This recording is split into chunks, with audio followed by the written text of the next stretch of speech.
Go down the rabbit hole with Momix.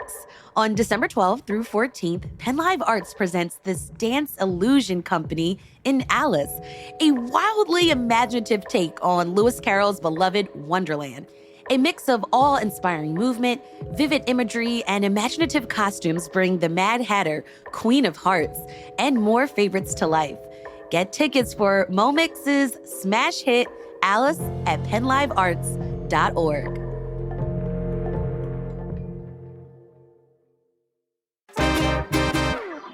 Pennsylvania politics was pretty messy this year. We, as Pennsylvanians, waited 135 days for Harrisburg to pass a budget. Philly nonprofits had to cut back on services, and school districts, remember, they took out loans just to pay the bills.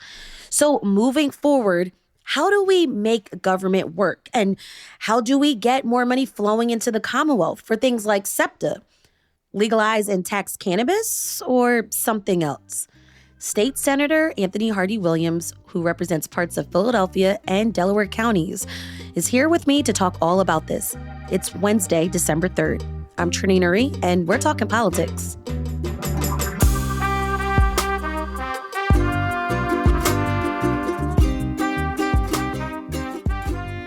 It's been a busy year, but you finally got a budget, Senator. It took 135 days for Harrisburg to pass it. Why is it? Why was there so much gridlock? Why?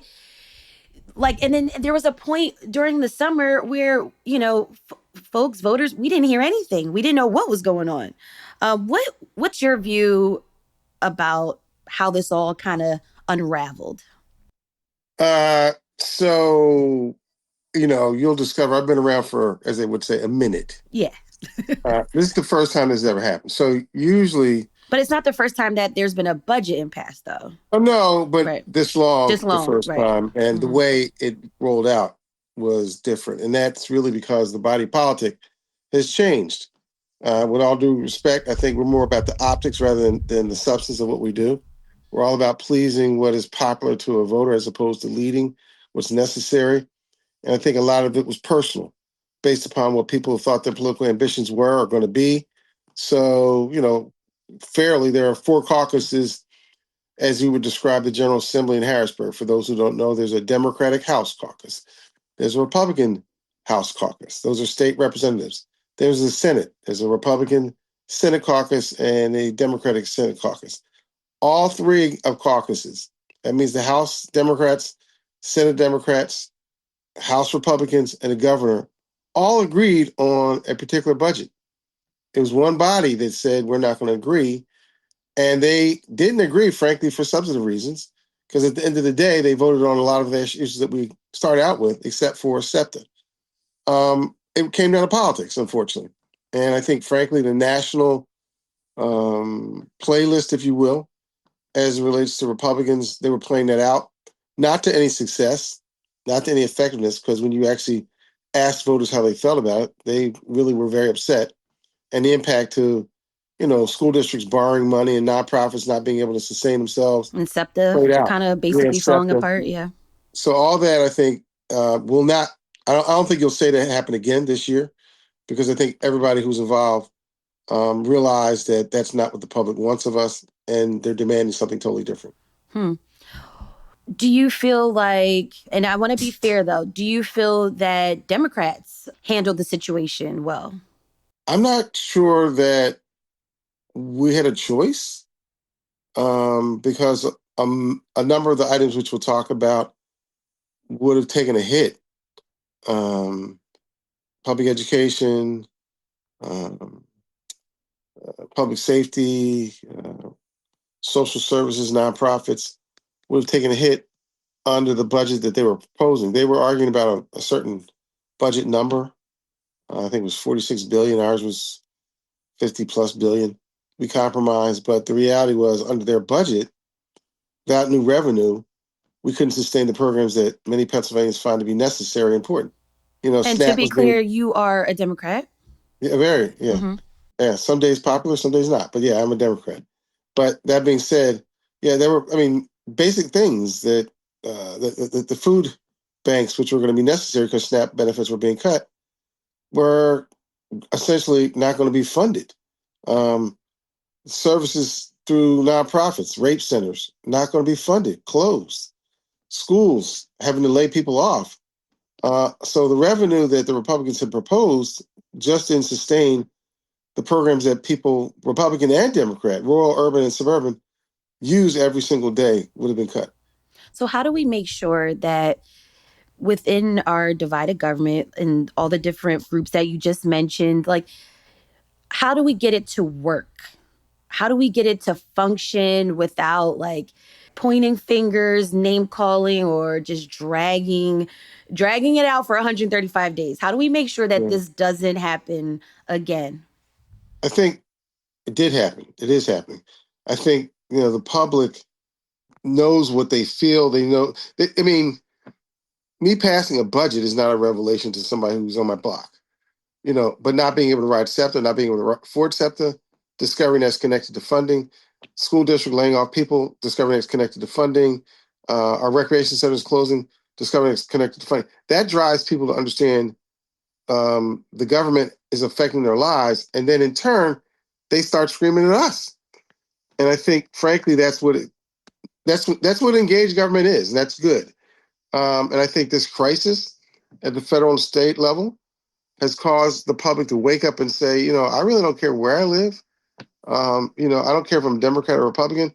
These are the things that I demand of my government to deal with. And I think the consequence of that forces Democrats and Republicans to get back to a table and then truly compromise. It's no longer easy enough to say we're not raising taxes. And that's the byline that gets you to elect the majority of Republicans or Democrats. It's now, what are you doing with the money and how does it affect my life? So I recently heard you on WURD radio talk about an idea to have legislators not getting paid when there is a budget impasse. Do you think that would incentivize, uh, so that we didn't have 135 days where we're just all waiting for money? Yeah, I think everybody knows if you don't get a paycheck, uh, it moves you to a different place, Mm-hmm. right? Mm-hmm. So think about a person who goes on strike. They will say, I'm, for organizing, et cetera, until they like, wait a minute, I can't afford to not pay my mortgage, et cetera. We're no different. We're not immune to that. So you're going to support and sponsor a bill like that? Oh, absolutely. And I'm glad you bring it up, and hopefully some people will watch this. We run. I mean, the General Assembly runs like next spring. In that primary, you should ask the person who's running, will you support the legislation that says this next budget cycle, if you don't pass the budget, you do not get paid on July the 1st. If you do not pass the budget by June 30th, you do not get paid on July 1st. And I would expect if the public begins to pick that up, one, that'll become law, and two, we will not spend that much time passing a budget. What were some of the positives that came out of this for Philly and for the other districts that you represent? So I guess I'd start with safety. Philadelphia, for those who are from Philadelphia and the surrounding region, unfortunately, we went through a very significant period of time where violence in neighborhoods was common and shootings. Hmm. About 4 years ago, whenever Josh was Attorney General and Wolf for governor, I mean, it's 5 years ago, we brought them to Philadelphia, had a conversation about what they could do from the state level to help support, community groups and make neighborhoods safer. As a result of that, for the first time in the history of the budget, $30 million was included in the state budget to address, community groups and support them in their efforts. It's grown to $61 million this past budget, and we know from data, not opinion, that the level of violence has been significantly reduced. Guns have been removed, and neighborhoods are not 100% safe, but they are much safer than what they were, when that epidemic occurred. And so that $61 million is going to be very significant in that contribution. $10 million for nonprofit security grant programs. A lot of our nonprofits, do work that some people disagree with, and they need, additional security as well. What do you mean So, by that? Disagree with? so for instance, places that protect women's reproductive rights, you need to have unfortunately, security at those locations to protect the people who want to go in, the people who work there. And so you have to hire them. So we provided security grants programs for nonprofits such as that to exist. We're also supporting child care recruitment and retention initiatives to help address the child care crisis we have in Pennsylvania. So for those who don't have children, there are many young people who have children, and they literally can't find childcare to take care of the children to go to work. And if they do, it's ridiculously high. So we've contributed towards decreasing the cost of it. I mentioned earlier, the state food purchase program, which supports our food banks across Pennsylvania. There's been an increase in that, recognizing even though SNAP has returned, there is a increased amount as it relates to the dependence upon, food shortages, wherever you are in Pennsylvania. Those are a few things. And then education is a mammoth area in and of itself, but just to make quickly to it, we've sent more money to public education in the last 5 years than we have in the last, I don't know, 2 decades, if you will. It's the second year of funding for adequacy and equity. That's $526 million in response to a Commonwealth Court decision that said we weren't funding schools properly. Right. So we've done that. Lots of highlights. And those things sound really tangible, like that people in Philly are experiencing. But you didn't mention public transit. And a lot of people also felt that we saw so many signs like in our neighborhoods, like, hey, this bus is not going to be available soon. Children were late to school. Sometimes people couldn't even show up. They had to like find all sorts of ways just to get to work. They felt like maybe they were screwed over. So I want to talk about that. We Like, failed. okay. We failed. So to answer your question, so the bottom line is two things. One, there shouldn't be anybody seeing that now. Right. We have a Band-Aid that we put on it, right, Mm-hmm. for a year.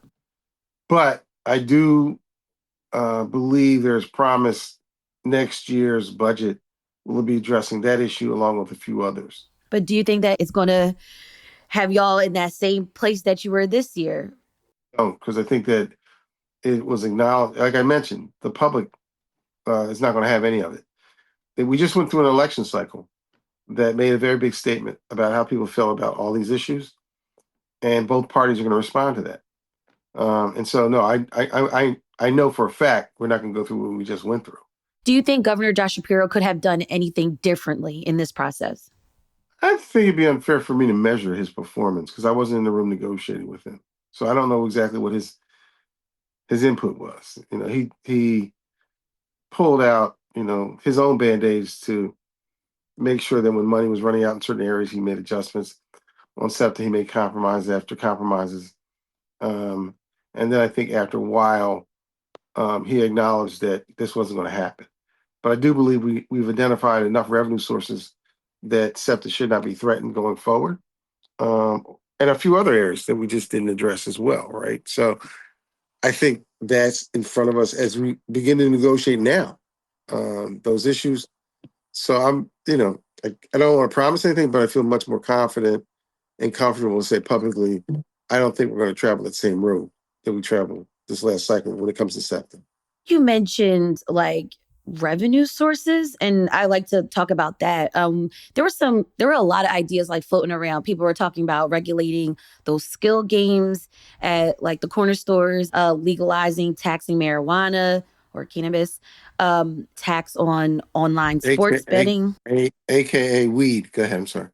Okay. What do y'all call it in Harrisburg? Is it marijuana, cannabis, weed? What is it? Depends on who you talk to. Depends on who you talk True, to. true, Right? true. So depends on who you talk to. Okay, so of those things, or maybe there's some ideas that I don't know about. So, what are your feelings on some of those ideas, those revenue generators? So I'm most invested in the skilled games conversation. Okay. Um, there are those who think that I love gambling. I'm not a gambler Why do they think that you like gambling? because I support regulating skilled games, which Okay. means that it'll come into a community. And what I have to tell people is it's already in your neighborhood. Like all you gotta do is into a stop and go or neighborhood store or or laundromat. They've taken over the whole thing for ancillary money. So it is a unregulated activity which is occurring in our community. We're not getting any benefit, and in fact, we're getting disruption. So, my engagement in this space is it's millions of dollars. It's not regulated that could come to us to solve our transit system, but also, frankly, my position has been that we also can now regulate stop and goes in terms of what they do negatively within our communities through giving the power to local government. So I have a bill that I've co-sponsored, which says skilled gaming can exist in Pennsylvania under X, Y, and Z conditions, X, Y, and Z revenue, but local government in Philadelphia County has to be able to say where they go, how they operate, and details like that. So for me, I'm invested heavily in that space, and I believe it does solve a lot of our revenue issues. Secondly, and I don't smoke weed, never smoke weed. I'm not a goody two shoe person. That's not the point. It just stinks to me, so I don't like it. But anyway, that's another conversation. And Okay. by the way, it's like cigarettes. Like I don't how my position is if you're going to bring it on, how do you manage it? Because some people don't smoke it, and you're going to be at a bus stop smoking weed, and people do now. So I'm not going to say people don't do it now, but those are concerns of mine. But the reality is, look, it exists in significant amounts. It is not in Philadelphia County, and I represent Delaware County. You're not being prosecuted for smoking it. So if you're not going to prosecute, then we should be regulating that as well. If you did those two things, we would not have government we would not have budgetary shortfalls for at least a decade. Okay. Mm. You'd have enough money to support the existing budgets as we see them. So why can't we get it to pass? Because one, not everybody agrees with gaming. So it requires a bipartisan process and approach for both of these issues. And today, being a bipartisan is not a popular thing. People want to be self-righteous and stand on I'm either right or I'm left, and there's nothing in between. I'm not that person. I don't go to the General Assembly thinking I'm going to be even if I'm right, that it's going to be my way.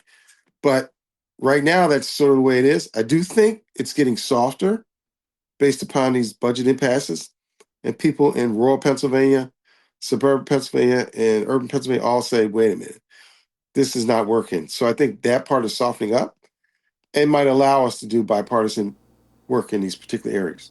I was just gonna ask you, like, do you guys have to play some go to go to the corner store and play some games to like understand like Some the of them do.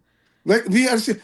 I mean, look, you're Philly, right? yeah, So when I say stop and go, you know what a stop and go is. yeah. That Philadelphia is unique in the stop and go. If you, I had to, this has been something I've been working on for 6 or 7 years, right? And when I first started, they were like, "What are you complaining about? What is that? Whatever their Wawa is, that's Or their a view. sheets That's maybe. sheets, yeah, Yeah. sheets, right?" They're like, "There's no problem, right?" And so I had to get them to actually finally come to Philadelphia, and they're like, "Whoa, what is this thing that's dirty and selling liquor by the glass I and was gonna say you can get some shots. shots and we would never have this." I'm like, "That's the point. Hmm. You would never have it. So we need support to make sure it doesn't happen." But the second part is it's Philadelphia, whether we like it or not. It's kind of ironic. Everybody comes to Philadelphia for entertainment, sports. The majority of tax revenue comes to Philadelphia, but a lot of people don't look at Philadelphia as a wonderful place. So when it comes to our problems, they're not necessarily motivated to get engaged. I actually had to leverage the conversation around stop and go regulation. We ended up creating a task force only because they wanted to do a change to the liquor code bill. And I said, I'm not voting for it. And I'm not going to let my caucus vote for it unless you all allow us to talk about stop and goes. And they did. And now we're more current. On the flip side, though, do you travel to other parts of the state and like what have you learned? What's important to them? Yeah. So I have traveled to other parts of the state, and I was like, man, glad I live in Philadelphia Because let me tell you something. If you live in another part of the Commonwealth, say in a rural part of the Commonwealth, right? Mm-hmm. Hospital, public transportation, schools, paved roads, that's different. It's very different, right? Now, many of them are used to that. That's why they don't necessarily believe in government. And their attitude is like, well, don't bother me. Because they don't even talk to their neighbor. Because their neighbor may live, pretty far away. So you learn that one, you have to explain to them what it is that they actually use that is, that their tax dollars are going towards. Like whether you like it or not, that road that's outside that is now your main way of transporting, your product to supermarket or toward the marketplace is funded by state dollars, which comes primarily from Philadelphia. And you have to explain to them the regulation for hunting on Sundays, or we allow you to do that. You can't just automatically do that. You have to get a permit. So there's ways that you have to communicate to people who don't see government as their daily dependent mechanism. And frankly, a lot of them are poor and use food stamps. And you have to tell them to be honest. Stop acting like your bootstraps are better than our bootstraps, because the truth is you're still using your bootstraps and so are we. So there are things I've learned about how to talk to folks who don't come from this, part of Pennsylvania, um, and what their needs are, and they have needs, but how to articulate our needs compared to their needs. What have you learned about yourself or in your role in government when you have these exchanges? When you go there, when they come over here, what have you learned about yourself? I learned to have a temper. So, a few years back, if you said something ignorant to me that I thought was ignorant, you hear it come out of my mouth. That's pretty stupid.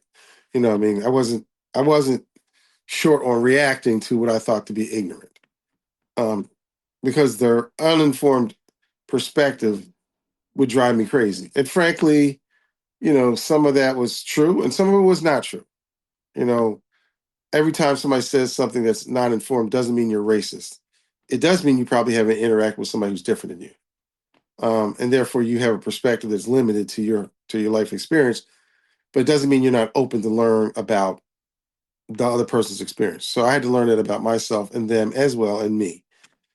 Discovered that a lot of their value structures in other places were similar to mine. Family, um, protection of your neighborhood, identifying with the lineage and culture in which you grew up, um, and like farm, like guns, for instance. Right? Mm-hmm. I'm not a person who's a fan of guns, but I've learned to respect people who use them. And if you go to rural Pennsylvania, Dad, that's their weekend sport. Let's go hunt, Bambi or pheasants, and we go shoot them. Okay. Well, that's different than me, in my view, of a drive-by. So, when I'm talking about gun safety, I have to relate to their perspective and my perspective at the same time. So I had to sort of work on my temper and work on my listening skills, and my patience, if you will, relative to trying to communicate my perspective. All right, let's keep talking about this after the break.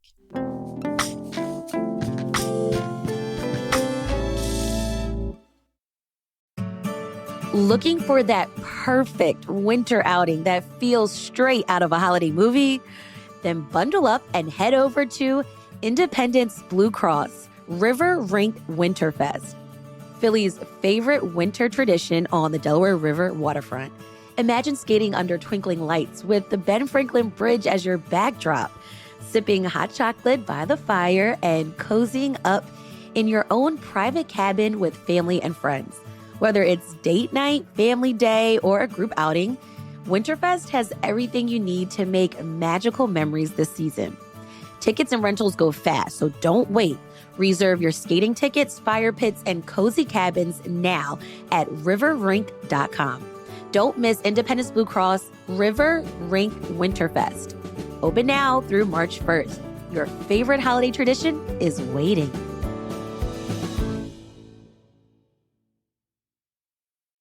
I want to learn more about how you got into politics. You described the move bombing, which was a significant event in American history and Philly history. You witnessed it happen when Philly police dropped a bomb on a residential block in West Philly.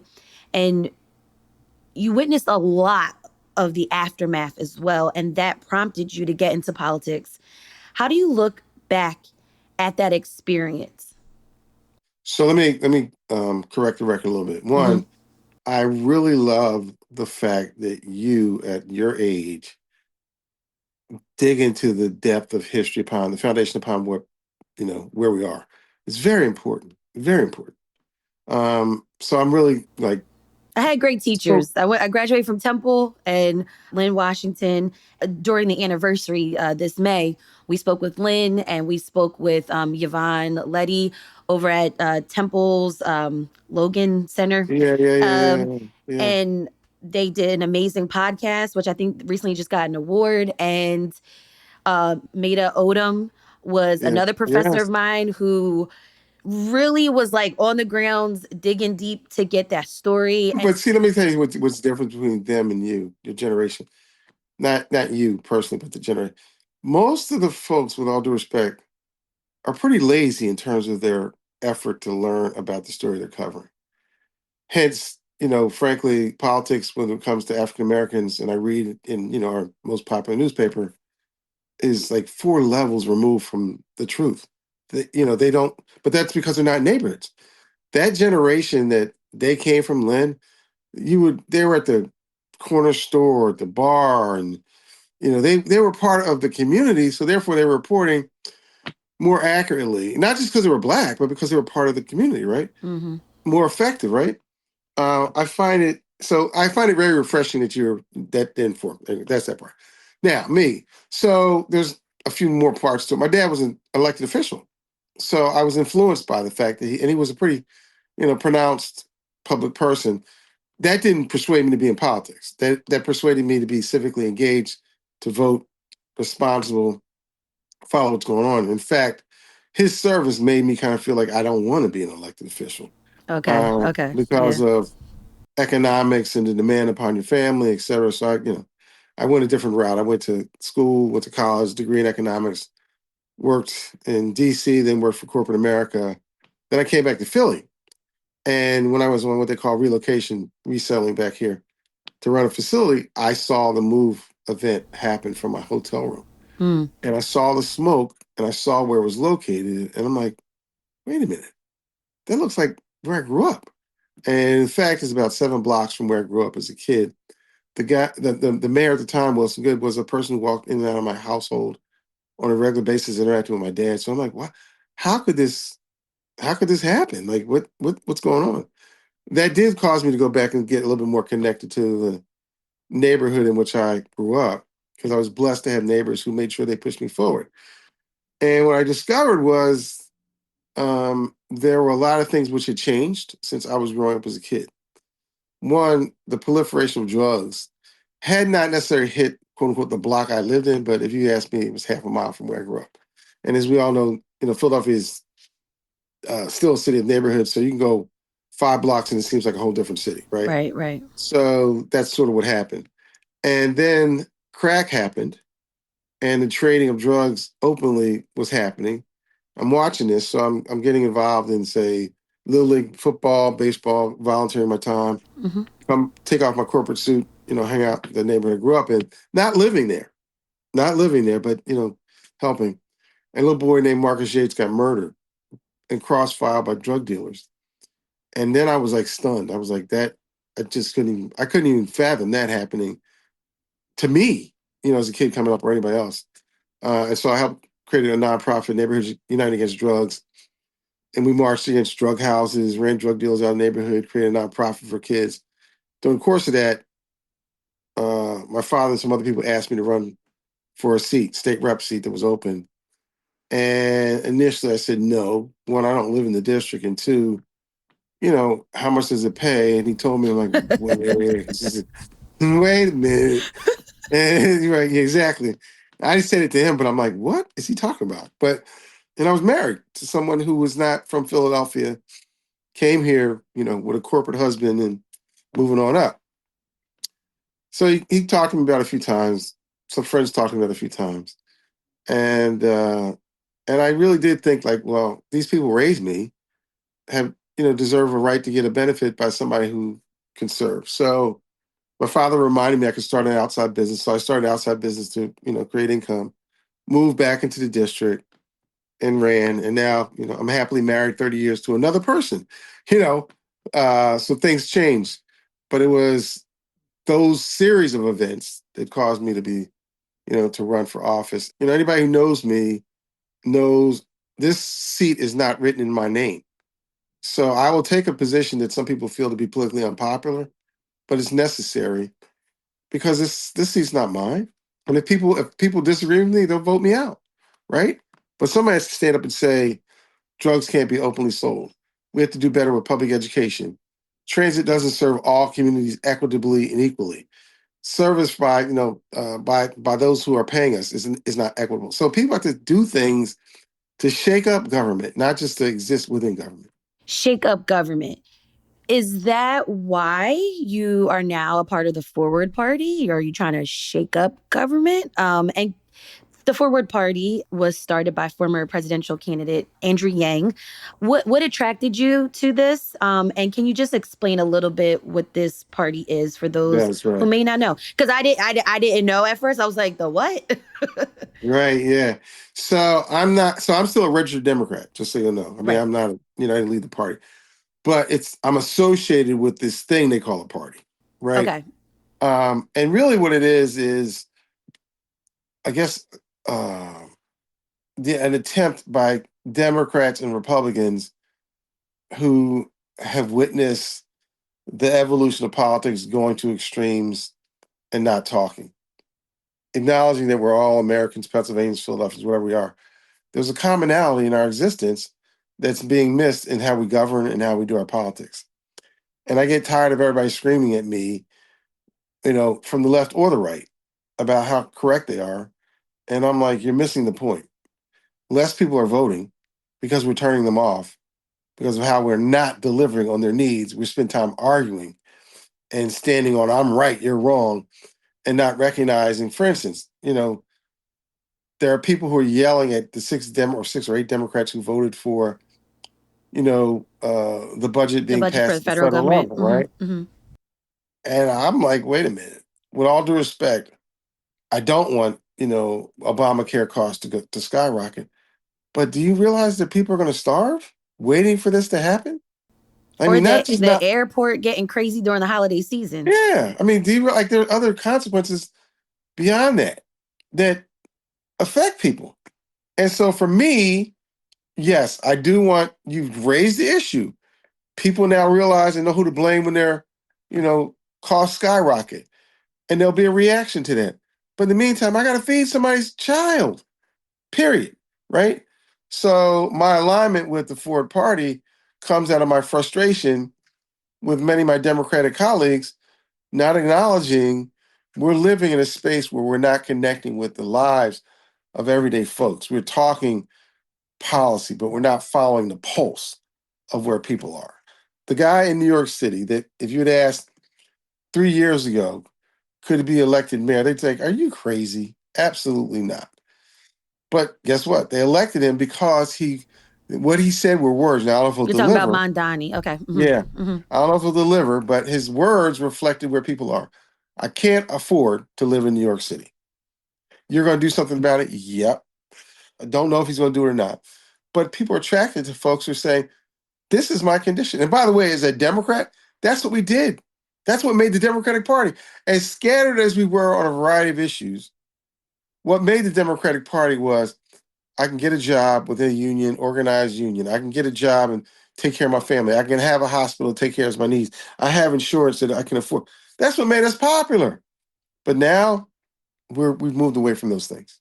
And Senator, before we let you go, are you interested in maybe a higher office? No, I think that this is all. My colleagues get very upset about this. I'm in my 60s, and at some point in time, you got to give the wheel of the car up voluntarily, because people can keep reelecting me and I'll keep getting reelected. But at some point in time, you got to pass that responsibility on. You got to train people and pass that responsibility on to other people. So, I'm proud to say that Council President Kenyatta Johnson worked for me. I helped train him, helped elect him. State Representative Appropriations Chairman Jordan Harris worked for me. I trained him, supported him. Joanna McClinton, Speaker of the House, worked for me, trained him, support. These are next generation leaders who I believe, are important. And in order to do that, you got to get out the way. And so for some, there would be, you're popular and you can do A, B, and C, but I don't think that's what should happen. I think that at a certain point in time, we should stand to the side. Now, I'm never going to stop being involved in politics. I'll always raise money. I will be, behind the scenes supporting candidates, doing things like that. But actually holding on to a seat, I don't think that that's what we should be doing. I think we should be preparing, training, and developing other folks of another generation who speak a little bit differently than we do, see things a little bit differently. They do have the right to serve our communities. And so, no, I don't think I should be running for any advanced office. Now, I will make one exception.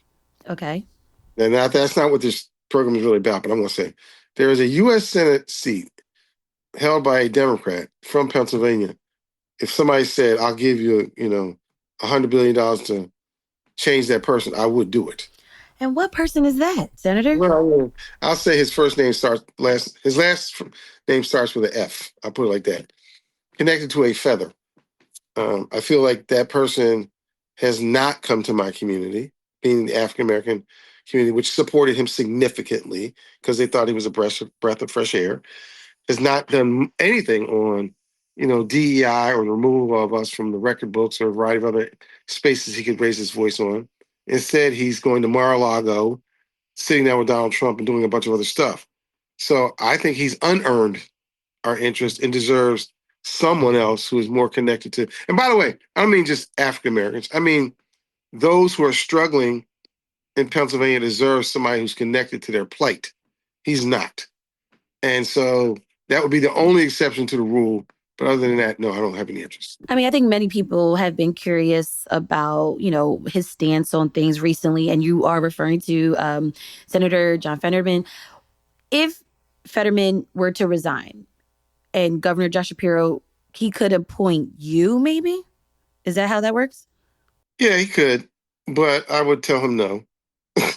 Well, no, you know what? I might take it because if the election were coming up soon, okay, fine, because I would only be serving for a year, 2 years, and I would expect if the governor was able to appoint someone, it would be a similar person who was a vanguard in the areas that we know we need leadership in, right? Bringing back civility to government, supporting those who are most in need and most vulnerable in Pennsylvania, providing and supporting people such as veterans who've contributed to our existence, history makers acknowledged. There's a whole series of areas that the federal government is involved in that person should know about and be required to follow. Senator, thank you so much for chatting with me today and taking the time to talk and break everything down. I love this show. Please let me know when I can come back because I think you do great research. Really do. Thank And you. I have your a great mentors tell team. them I said, well, you have a great team, and you tell your mentors they've done a fine job with you. I mean, really great job with you. And I appreciate your insights, your thoughtfulness, and I will come back at your service when demanded. Thank you. Appreciate it.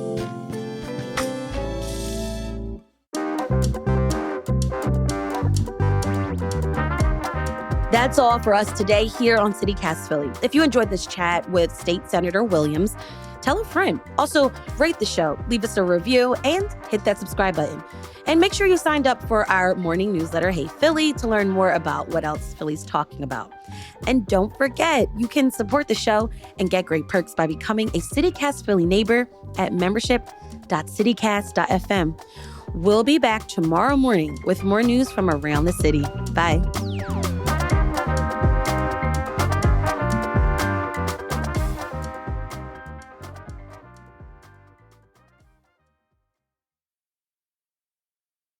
I like your questions. I do like all your questions. I don't think you need don't. I'm not that guy who needs to be handled like politely. I'm not going to hang up on you if you ask a tough question. Love that. Okay.